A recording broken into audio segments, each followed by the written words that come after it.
चलिए, कुछ कारणों से क्या हो गया था कि लाइट चली गई थी, जिसके कारण फिर से जो है ना स्टार्ट करना पड़ रहा है।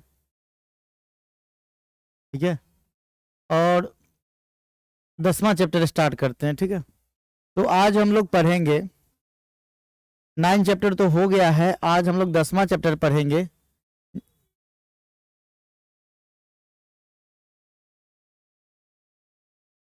चलिए, 10वां चैप्टर पढ़ेंगे जिसका नाम है 18वीं शताब्दी के नए राजनीतिक गठन। ठीक है, बात करेंगे 10वां चैप्टर में कि 18वीं सदी में नए राजनीतिक गठन। ये क्लास 7 का चैप्टर नंबर 10। ठीक है, क्लास 7 का चैप्टर नंबर 10। वो थोड़ा छूट गया है चैप्टर नंबर 9 में, क्योंकि लाइट चली गई थी। आप लोग कहिएगा तो उसको फिर से बैकअप करवा देंगे। 2 ही पेज बचा हुआ है, कोशिश करते हैं कि फिर से कर लेते हैं। ठीक है, चलिए तो सामाजिक विज्ञान की बात कर लेते हैं। देखिए, थोड़ा सा बैक चलते हैं हम लोग, 2 चैप्टर देख लेते हैं क्या, ये कहाँ छूटा था 9th में, तो वो छूटना नहीं चाहिए। चलिए देखिए, यही हम लोग पढ़ने वाले थे ना, क्या था। देखिए, मछली जो है ना भोजन के रूप में, मछली किसके रूप में, भोजन के रूप में, तो परंपरागत भोजन संबंधी आदतें आमतौर पर स्थानीय रूप से उपलब्ध खाद्य पदार्थों पर निर्भर करती है। बंगाल एक नदीय मैदान है। बंगाल क्या है, एक नदीय मैदान है जहां मछली और धान की उपज बहुतायत से होती है। मछली मतलब क्या, यहाँ पर मछली और धान मतलब चावल का उत्पादन सबसे अधिक होता है यहाँ पर, इसलिए यह स्वाभाविक इन दोनों वस्तुओं को गरीब बंगालियों की भोजन सूची में भी प्रमुखता से स्थान दिया गया। किस चीज को, मछली को और चावल को। ठीक है, देखो यही मछली है ना, दिख रहा है ना मछली, दर्शन कर लीजिए मछली का। और ये एक ही पेज बचा हुआ था, बंगाल प्रसिद्ध सरसों मसाला मछली बनाने की विधि, जाके नेट पर सर्च कर लीजिएगा। तो यही एक पेज बचा हुआ था जिसके कारण जो है ना वो हमको बैक आना पड़ा था, क्योंकि और सब तो हो गया था, पूरा कंप्लीट था। तो हम लोग 10वां चैप्टर की तरफ पूर्ण रूप से बढ़ रहे हैं, और 10वां चैप्टर जो है ना बहुत कम छोटा सा चैप्टर है, कोशिश करेंगे कि जल्दी खत्म हो जाए।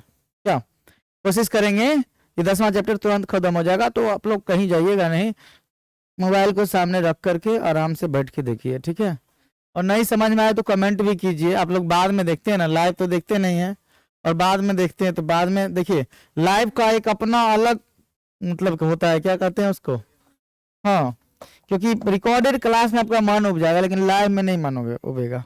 ठीक है, और आपका कमेंट भी हम देखते रहेंगे। चलिए आप लोग आते रहिए, सामने दिख रहा है ना कितना लोग अभी लाइव हैं, कितना है, 36 गो ना, 36 ही है ना, 20। अच्छा, ये और वहाँ है तो जल्दी जल्दी से जुड़िए और शामिल कीजिए ना। चलिए, अब तो और घट गए ना, व्यू ज्यादा है, देखिए व्यू 45 तक गया है, लेकिन 18 लोग अभी जुड़े हुए हैं। ठीक है, पढ़ लीजिए, फिर दोबारा मौका नहीं मिलने वाला। ठीक है, चलिए तो बात करते हैं 18वीं शताब्दी के पूर्वार्ध के दौरान उपमहाद्वीपीय में कुछ विशेष रूप से उल्लेखनीय घटनाएं घटी थी। कह रहा है कि 18वीं शताब्दी की पूर्वार्ध की बात हो रही है, पहले के दौरान उपमहाद्वीपीय में कुछ विशेष रूप से उल्लेखनीय घटनाएं घटी थी। एक अन्य शक्ति यानी ब्रिटिश सत्ता ने पूर्वी भारत के बड़े बड़े हिस्सों को सफलतापूर्वक क्या कर लिया था, हड़प लिया था। यहाँ कहा जा रहा है कि पूर्वी भारत के बड़े बड़े हिस्सों को सफलतापूर्वक क्या किया था, ब्रिटिश सत्ता ने हड़प लिया था। 18वीं शताब्दी में नए राज्यों का गठन हुआ। कहा जा रहा है कि 18वीं सदी में धीरे धीरे नए राज्यों का गठन शुरू हो गया था। ठीक है, चलिए 24 लोग जुड़े हैं, जल्दी जल्दी जुड़िए। आप लोग का कमेंट, हाँ ठीक है, देख रहे हैं आप लोग का कमेंट भी। चलिए अब जवाब देंगे तब दिक्कतें है पढ़ाने में, तो एक ही बार आपको जवाब दे देंगे। चलिए, तो मुगल साम्राज्य की बात करते, देखिए बहुत बार हम लोग मुगल साम्राज्य और मुगल साम्राज्य, इससे पिछले चैप्टर में भी मुगल साम्राज्य के बारे में थोड़ा सा हम लोग पढ़े थे। चलिए, परवर्ती मुगलों के लिए 17वीं शताब्दियों के अंतिम वर्षों में उसके सामने तरह तरह की संकट खड़ा होने लगा था। देखिए यहाँ पर पहली बात यह है कि मुगल साम्राज्य की बात करें तो दो हिस्सों में था। एक 1526 में शुरू हुआ और 1707 तक चला था पहला काल मुगल, और दूसरा 1707 से शुरू हुआ था और 1857 तक चला था। तो दो काल थे मुगल के। यहाँ कहा जा रहा है ना कि मुगलों के लिए 17वीं शताब्दी के अंतिम वर्षों में उसके सामने तरह तरह का संकट खड़ा होने लगा। देखिए एक मिनट, जो मुगल साम्राज्य में बाबर हुए, हुमायूं हुआ, अकबर, जहांगीर, शाहजहां, औरंगजेब, और औरंगजेब के बाद जो है ना धीरे धीरे मुगल साम्राज्य कमजोर पड़ने लगा, और 1857 की क्रांति में बहादुर शाह जफर द्वितीय, जो मुगल वंश का अंतिम शासक था बहादुर शाह जफर द्वितीय, उसके पतन के साथ ही भारत से मुगल वंश का भी पतन हो गया था। चलिए, ऐसा अनेक कारणों से हुआ। बादशाह औरंगजेब ने दक्कन में लंबी लड़ाई लड़ते हुए साम्राज्य के सैन्य और वित्तीय संसाधनों को बहुत अधिक खर्च कर दिया था। यहाँ देखिए, यहाँ कहा जा रहा है कि औरंगजेब, जिसको जिंदा पीर कहा जाता था, औरंगजेब को क्या कहा जाता था? जिंदा पीर। और कहा जाता था कि बादशाह औरंगजेब ने दक्कन में लंबी लड़ाई लड़ते हुए साम्राज्य के सैन्य और वित्तीय संसाधनों को, वित्तीय मतलब धन, वित्तीय संसाधनों को बहुत अधिक खर्च कर दिया था, लिमिट से ज्यादा क्या कर दिया था? खर्च कर दिया। वित्तीय संसाधन रहेगा नहीं तो हमारी स्थिति तो कमजोर होगी ही ना। इसके कारण जो है ना मुगल साम्राज्य क्या होने लगा? कमजोर होने लगा। मुगल साम्राज्य क्या होने लगा? कमजोर होने लगा। ठीक है, चलिए, साम्राज्यों के प्रशासन की कार्यकुशलता समाप्त होने लगी। सूबेदार के रूप में नियुक्त अभिजात अक्सर राजस्व और सैन्य प्रशासन मतलब दीवानी और फौजदारी दोनों कार्यालयों पर नियंत्रण रखना चाहते थे या रखते भी थे। ठीक है ना, दोनों कार्यालयों पर नियंत्रण रखते थे। धीरे धीरे सूबेदार ने प्रांतों पर अपना नियंत्रण कायम कर लिया। जो सूबेदार था वह प्रांत पर ही नियंत्रण कायम कर लिया धीरे धीरे। ठीक है, और राजनीतिक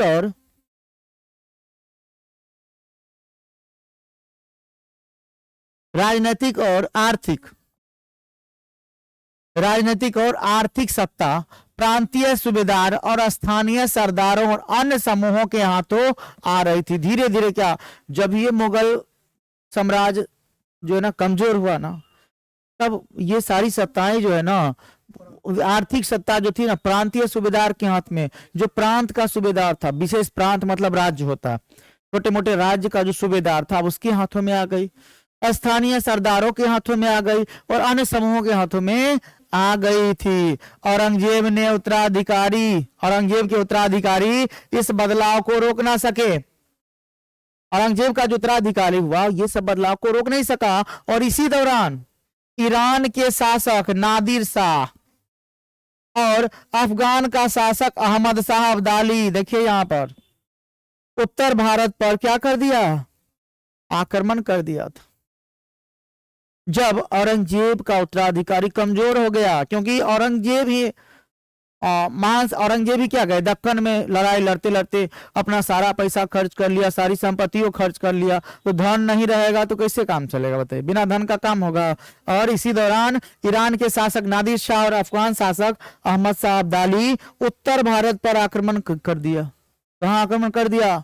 उत्तर भारत पर आक्रमण कर दिया। देख लीजिए यहाँ पर।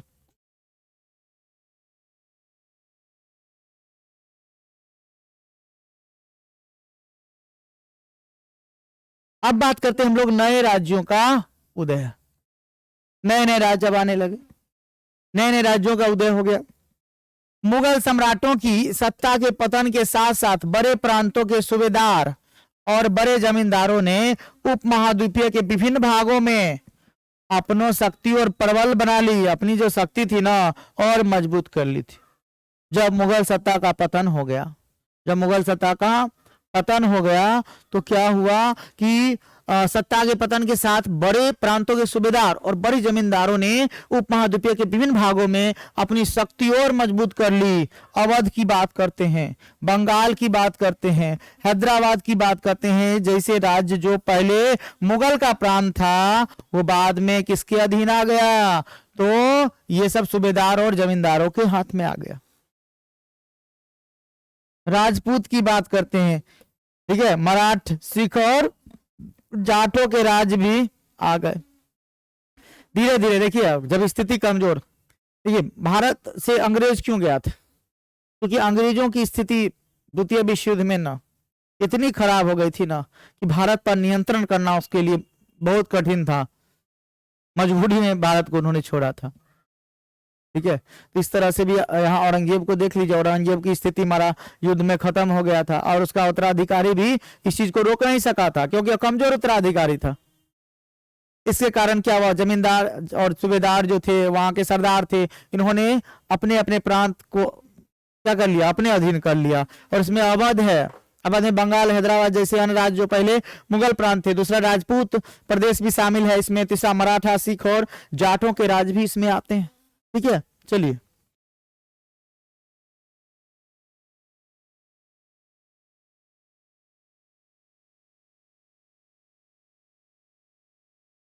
चलिए 22 लोग जुड़े हुए हैं, बताइए इतना कम लोग। पुराने मुगल प्रांत की बात करते हैं, तो देख 22 लोग को देखना है। क्वेश्चन बहुत जल्दी शुरू होगा, ठीक है। और देखिए सारा स्टेटमेंट जानना जरूरी है, सिर्फ क्वेश्चन से कुछ नहीं होगा। जब तक पूरा डिटेल्स नहीं पढ़िएगा तब तक क्वेश्चन बनेगा नहीं। आप लोग कहते हैं प्रीवियस ईयर, प्रीवियस ईयर, क्या लगता है आपको कि प्रीवियस ईयर उठा के इस बार भी डाल देगा, पूछ लेगा? नहीं, उसमें बदलाव आते हैं, हर साल कुछ ना कुछ बदलाव आता। अगर सेम रहता तो सभी लोग पास हो जाते कि नहीं हो जाते, रट्टा मार लेते, सब लोग पास हो जाते, ठीक है। हाँ प्रीवियस ईयर का भी है अपना स्थान है, लेकिन ऐसा नहीं कि सब प्रीवियस ईयर से आ जाए, ठीक है ना। देखिए इसको हल्के में नहीं लीजिए। कितने नंबर का है? 60 नंबर का है कि नहीं? 150 में 60 नंबर कमजोर कम नहीं होता, 90 नंबर लगेगा, पास हो जाएगा, 82-83, है कि नहीं। और 60 यही है, 60 में कम से कम 50 नंबर लाना पड़ेगा और तब आपका रैंक जाएगा 105, 110, 120। तब यहाँ चाहिएगा खाली पास 90 अंक ला लें और मिल जाएगा सीट, तो संभव नहीं है, ठीक है ना। 90 नंबर लेके सिर्फ पास कर सकते हैं, मेरिट में आना बड़ा मुश्किल है, इसलिए नंबर अधिक चाहिए, 100 से ऊपर जाइए, 110 जाइए तब होगा। और 60 नंबर बहुत प्लस क्या बोलते हैं सेकंड पेपर के लिए 60 नंबर बहुत महत्वपूर्ण है। हिंदी संस्कृत पहला पेपर में भी पढ़ते हैं और इसमें भी पढ़ते हैं कि नहीं? हिंदी संस्कृत इसमें भी पढ़ते हैं और उसमें भी पढ़ते हैं, तो हिंदी संस्कृत तो बराबर ही हो गया ना। एक अलग क्या, अलग सोशल साइंस है ना, इसको कवर कीजिए, ठीक है ना, इसको कवर कीजिएगा, बस सारा चीज हो जाएगा।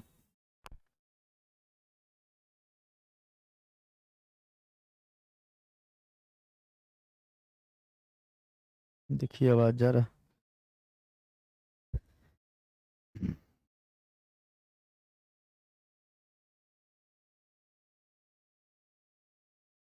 चलिए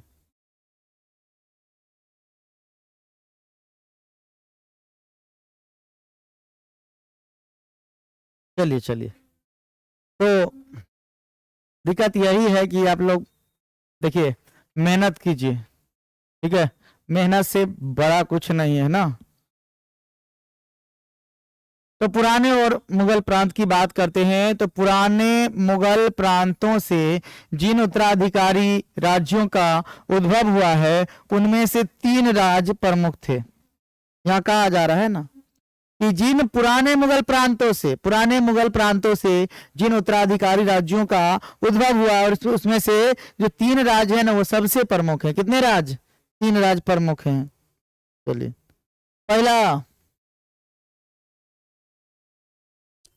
पहला देखिए, पहला हैदराबाद है। कौन सा?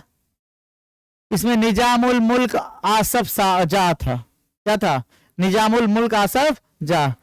इसका शासनकाल 1724 से 1748।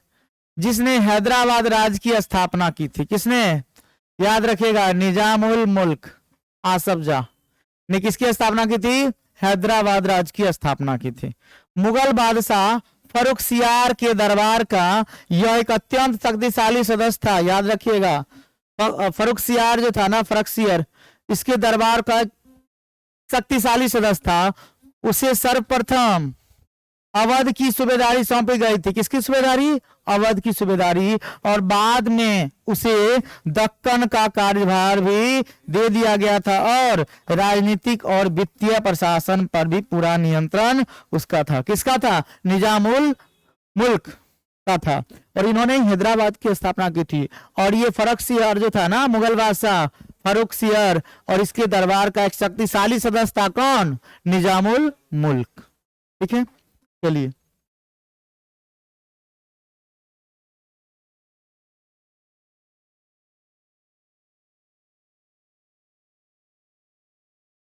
दूसरा दूसरा बात करेंगे किसकी? अवध की बात करेंगे। किसकी बात करेंगे? तो बुरहान उल हक। अवध में कौन? हाँ, बुरहान उल हक सादत खां, पूरा नाम बुरहान उल हक और सादत खां को 1722 में अवध का सूबेदार नियुक्त किया गया था। कहाँ का? अवध का। याद रखिएगा, कहाँ का सूबेदार? अवध का। कब नियुक्त किया गया था? 1722 में नियुक्त किया गया था। मुगल साम्राज्य का विघटन होने पर जो राज्य बने उनमें यह राज्य सर्वाधिक महत्वपूर्ण राज्यों में से एक था। सर्वाधिक महत्वपूर्ण राज्यों में से कौन सा राज्य? अवध। तो याद रखिएगा, अवध में कौन? बुरहानुल हक। अवध में कौन? बुरहानुल हक। ठीक है, और ये सूबेदार नियुक्त किया गया था। और मुगल साम्राज्य का विघटन होने पर जो राज्य बना उसमें से, जब मुगल साम्राज्य का विघटन हो गया था ना, उसके बाद जो राज्य बना उसमें से ये सबसे महत्वपूर्ण था। कौन सा? अवध। चलिए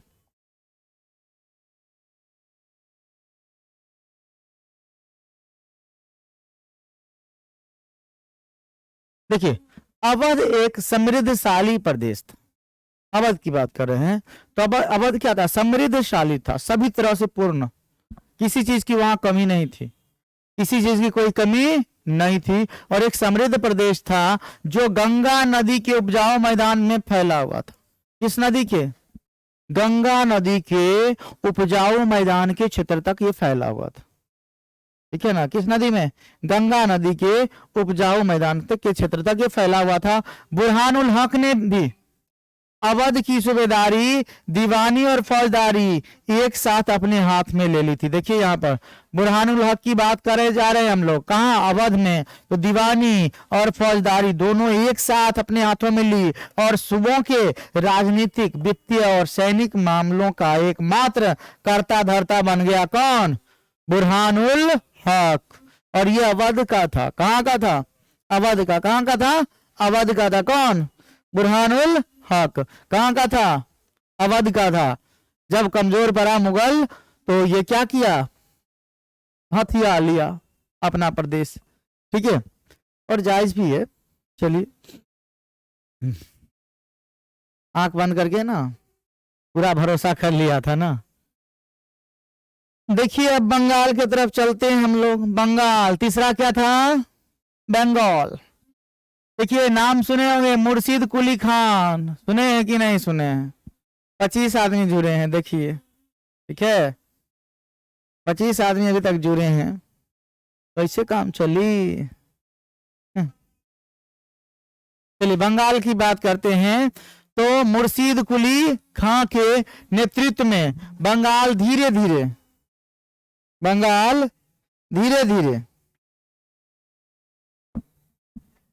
चलिए, मुर्शिद कुली अली खां के नेतृत्व में बंगाल धीरे धीरे मुगल नियंत्रण से अलग हो गया।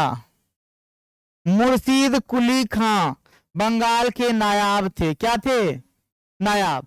कहा गया कि बंगाल में कौन थे? मुर्शिद कुली खां के नेतृत्व में बंगाल धीरे धीरे मुगल नियंत्रण से अलग हो गया। देखिए जब भी कमजोर हुआ ना, ये सब किसका कारण है? कमजोरी का। जब मुगल सत्ता कमजोर होने लगी तो क्या किया मुर्शिद कुली खान ने? क्या किया कि अपना सत्ता अलग कर लिया। मुर्शिद कुली खान बंगाल के नायाब थे, यानी कि प्रांत के सूबेदार के प्रतिनियुक्त थे। क्या थे? प्रांत के सूबेदार के प्रतिनियुक्त थे और राज्य के राजस्व प्रशासन पर अपना नियंत्रण जमा लिया। राज्य में जो राजस्व प्रशासन है ना, उस पर अपना नियंत्रण स्थापित किया, अपना नियंत्रण जमा लिया था इन्होंने। कौन? मुर्शिद कुली खान ने। ठीक है।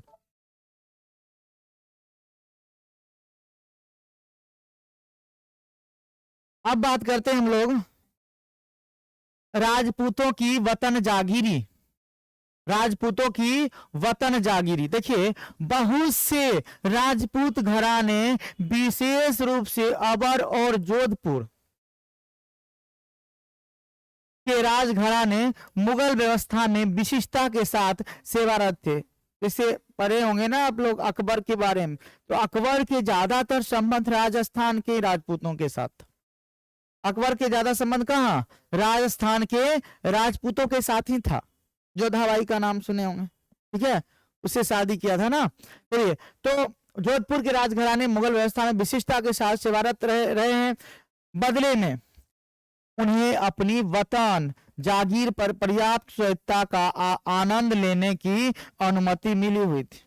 देखिए बहुत से राज थे राजस्थान के जिन्होंने अकबर की अधीनता स्वीकार कर ली थी, ठीक है, और बहुत से राज थे जो युद्ध लड़ा था अकबर से और बाद में हारने के बाद अधीनता स्वीकार की। लेकिन मेवाड़ एक ऐसा राज्य था जिन्होंने अकबर की अधीनता कभी स्वीकार नहीं की। और अकबर और महाराणा प्रताप के बीच, जो महाराणा प्रताप थे वो मेवाड़ के शासक थे, और अकबर और महाराणा प्रताप के बीच ना हल्दी घाटी का युद्ध लड़ा गया था 1565। हल्दी घाटी का, और इतना भयंकर युद्ध था वो, ठीक है। उसके बाद भी महाराणा प्रताप ने हार नहीं मानी, ठीक है। चलिए आगे।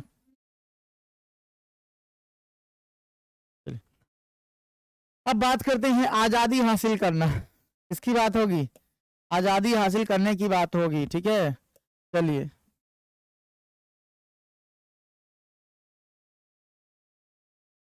किसकी बात करेंगे हम लोग? सिख की बात करेंगे, सिख, ठीक है। देखिए 17वीं शताब्दी के दौरान सिख एक राजनीतिक समुदाय के रूप में गठित हो गए थे। किसमें? राजनीतिक समुदाय के रूप में सिख एक राजनीतिक समुदाय के रूप में गठित हो गए थे। इनके पंजाब के क्षेत्रीय राज निर्माण को बढ़ावा मिला। गुरु गोविंद सिंह ने 1699 में, गुरु गोविंद सिंह ने 1699 में खालसा पंथ की स्थापना की। ये बात को ध्यान में रखिएगा, पूरी तरीके से याद रखिएगा। 1699 में खालसा पंथ की स्थापना। देखिए 3 चीजें हैं। खालसा पंथ की स्थापना गुरु गोविंद सिंह ने, किसने की? गुरु गोविंद सिंह ने। कब की? तो 1699 में की। और कौन सा पंथ की स्थापना? खालसा पंथ की स्थापना। चलिए, स्थापना से पूर्व और उसके पश्चात राजपूत और मुगल शासकों के खिलाफ कई लड़ाइयां भी लड़ी गई है।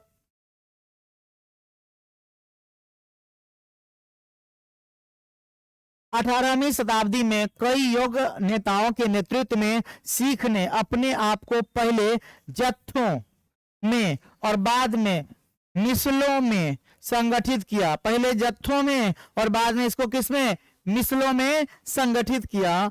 और इन जत्थों और मिसलों की संयुक्त सेनाएं दल खालसा कहलाती थी। जत्थों और मिसलों की जो संयुक्त सेनाएं थी, जत्थों और मिसलों की संयुक्त सेनाएं थी, जिसको क्या कहा गया? दल खालसा कहा गया। क्या कहा गया? दल खालसा कहा गया, ठीक है। चलिए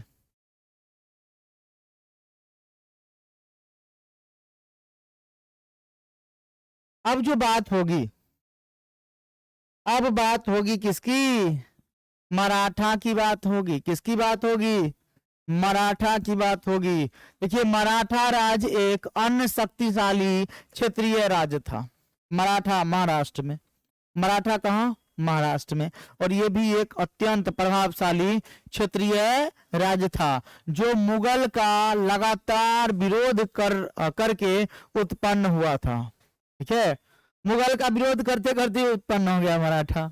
ठीक है, जिसमें शिवाजी हुए, बहुत बहुत महान हुए।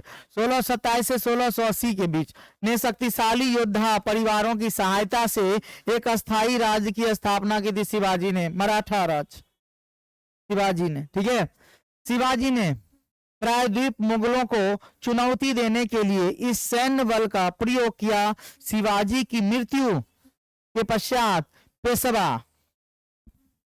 शिवाजी की मृत्यु के पश्चात पेशवा अपनी सेवाएं देते रहे। किसने दिया सेवा? पेशवा। किसकी मृत्यु के बाद? शिवाजी की मृत्यु के बाद पेशवा जो है ना अपनी सेवाएं दी। ठीक है, पेशवा वाला जी बाजीराव नहीं थे। चलिए, तो आप लोग जुड़ते नहीं है ना, 25 को जुड़े हैं, बताइए।